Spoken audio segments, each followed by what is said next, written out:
Üsküp'e hoş geldin. Kuzey Makedonya'nın başkenti olan bu şehir, Balkanların en cana yakın, en pratik ve sürprizlerle dolu noktalarından biridir.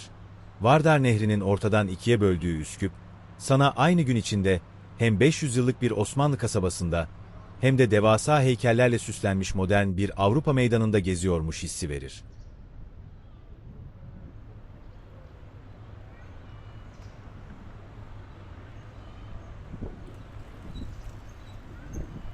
Taş Köprü, 15. yüzyılda inşa edilen bu tarihi köprü, şehrin modern ve tarihi taraflarını birbirine bağlar. Fotoğraf çekilmek için şehrin en ikonik noktasıdır. Köprünün bugünkü ihtişamlı halinin, 1451-1469 yılları arasında Fatih Sultan Mehmet döneminde inşa edildiği bilinmektedir. Ancak köprünün temellerinin çok daha eski olduğu ve Roma İmparatoru Justinianus dönemine kadar uzandığı düşünülmektedir. Tamamen katı taş bloklardan ve kesme taştan inşa edilmiştir.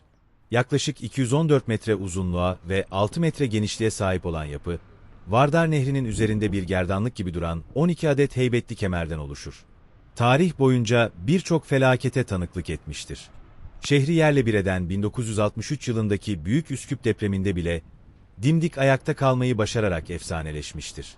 Ayrıca 1944 yılında Naziler tarafından patlatılmak üzere mayınlanmış, şehrin kurtuluşuyla son anda yok olmaktan kurtarılmıştır. Günümüzde tamamen yayalara ayrılmış olan köprü, 24 saat boyunca ziyarete ve geçişe açıktır. Sokak müzisyenlerinin melodileri eşliğinde yürüyüş yapmak için harikadır. Özellikle gün batımında veya akşam ışıklandırmaları yandığında, bir tarafına Üsküp Kalesi'ni, diğer tarafına meydandaki devasa heykelleri alarak muazzam fotoğraflar çekebilirsin.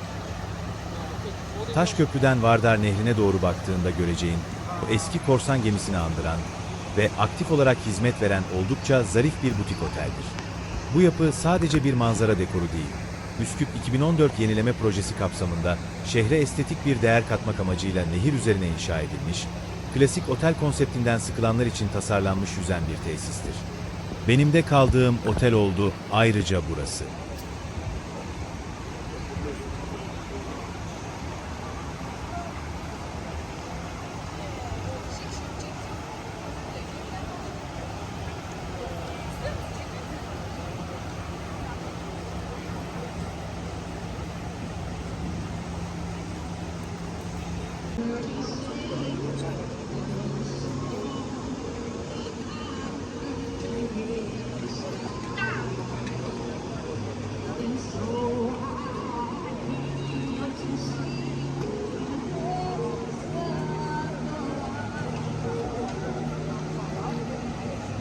Burası şehrin kalbi ve heykeller şehri lakabının hakkını veren yer. Meydanın ortasında devasa bir atlı savaşçı, Büyük İskender, heykeli seni karşılayacak. Akşamları ışıklandırmalarla çok daha keyifli bir atmosfere bürünür. Makedonya hükümetinin Üsküp 2014 adlı yenileme projesi kapsamında meydan ve çevresi adeta bir açık hava müzesine dönüştürülmüştür. Burası sadece görsel bir şölen ve buluşma noktası değil, aynı zamanda ülkenin kaderinin değiştiği yerdir. 1991 yılında Kuzey Makedonya'nın, o zamanki adıyla Makedonya, ilk devlet başkanı Kiro Gligorov, Yugoslavya'dan ayrıldıklarını ve bağımsızlıklarını kazandıklarını bu meydanda toplanan on binlerce coşkulu vatandaşa duyurmuştur. Meydanın etrafı sayısız kafe, restoran, butik mağaza ve şık binalarla çevrilidir. Gündüzleri sokak müzisyenlerinin, turist kafilelerinin ve koşturan yerel halkın oluşturduğu canlı bir kalabalık varken, akşamları her yerin ışıklandırılmasıyla atmosfer çok daha büyüleyici ve romantik bir hal alır. Yürüyüşten yorulduğunda meydandaki kafelerden birine oturup, çeşmenin su sesleri eşliğinde gelip geçenleri izlemek çok keyiflidir.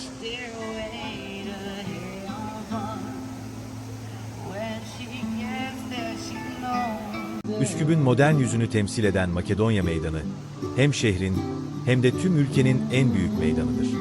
Vardar Nehri'nin hemen kıyısında, Taş Köprü'nün bittiği noktada başlayan bu işlek ve gösterişli alan, şehrin nabzının attığı ana merkezdir.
Burası Gastroskop restoranının da yer aldığı, trafiğe kapalı Makedonya Caddesi üzerinde bulunan Konstantin ve Elena Ortodoks Kilisesi'dir. Orijinal kilise 1927 yılında yapılmış. Ancak 1963 yılındaki yıkıcı Üsküp depreminde tamamen yok olmuştur. Yıllar sonra, şehrin çehresini değiştiren ünlü ve bir o kadar da tartışmalı olan Üsküp 2014 Kentsel Dönüşüm Projesi kapsamında bu yeni yapı inşa edilmiştir.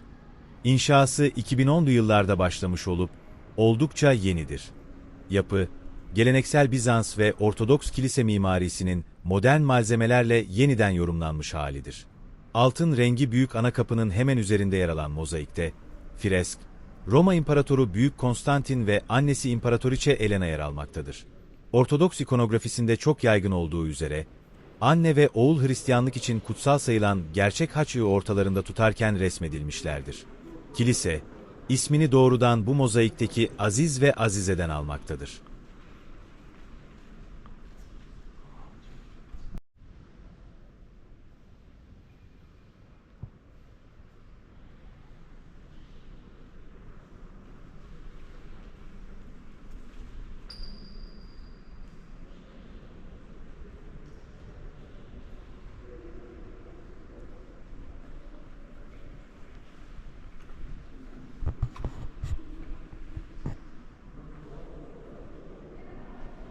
Üsküp denildiğinde akla ilk gelen ve şehri ziyaret eden herkesi en çok şaşırtan özelliklerden biri, şehrin dört bir yanını sarmış olan heykellerin olağanüstü çokluğudur.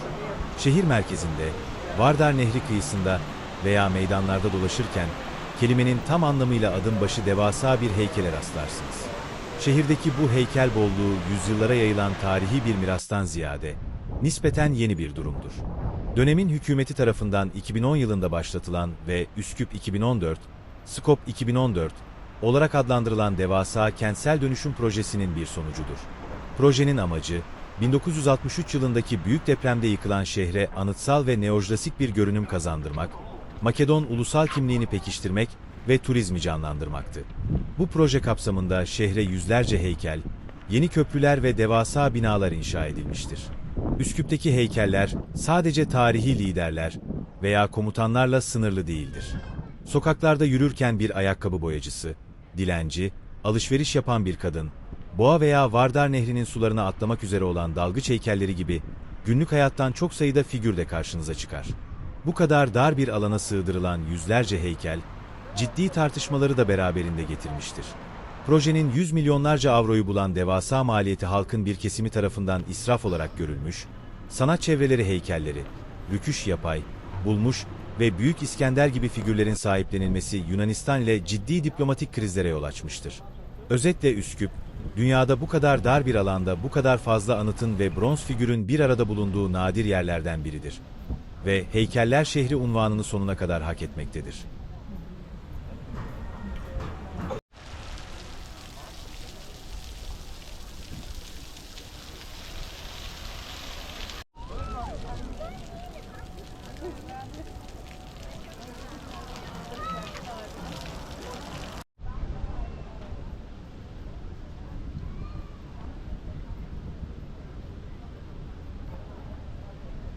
Eski Çarşı, Türk Çarşısı Taşköprü'den geçtiğin an sanki bir zaman makinesiyle Osmanlı dönemine ışınlanırsın.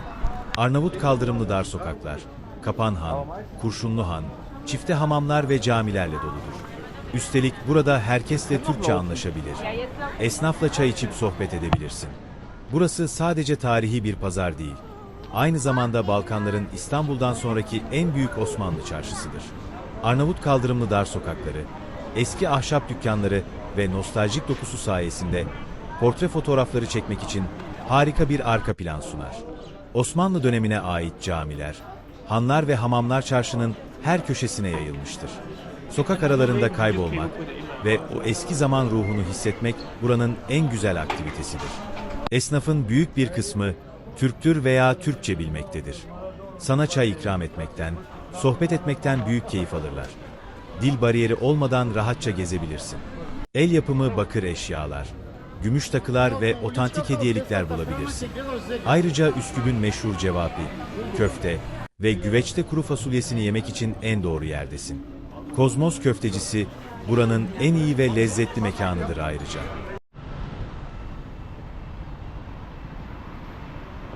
Makedonya Kapısı, şehrin en hareketli noktalarından biri olan Makedonya Meydanı'na çok yakın bir konumda, tüm ihtişamıyla yükselen anıtsal bir zafer takıdır. Klasik Roma zafer taklarından ilham alınarak tasarlanan kapı, yaklaşık 21 metre yüksekliktedir. Tamamen mermer kaplamalardan oluşan dış cephesi ve zarif sütunlarıyla oldukça görkemli bir duruşa sahiptir. Kapının dış yüzeyini kaplayan mermer blokların üzerinde, Kuzey Makedonya'nın antik çağlardan modern bağımsızlık dönemine kadar olan köklü tarihini ve önemli kahramanlarını anlatan onlarca el oyması kabartma yer alır. Antik dönem figürlerinden Büyük İskender gibi Osmanlı karşıtı isyan liderlerine, Aziz Kiril ve Metodios'tan 1991 yılındaki bağımsızlık ilanına kadar ülkenin geçmişindeki kilit anlar bu taşlar üzerinde ölümsüzleştirilmiştir. Ülkenin egemenliğini ve devlet olma mücadelesini simgeleyen milli yapıların başında gelir. Özellikle akşamları özel ışıklandırmaları devreye girdiğinde ortaya çok etkileyici bir görsel çıkar.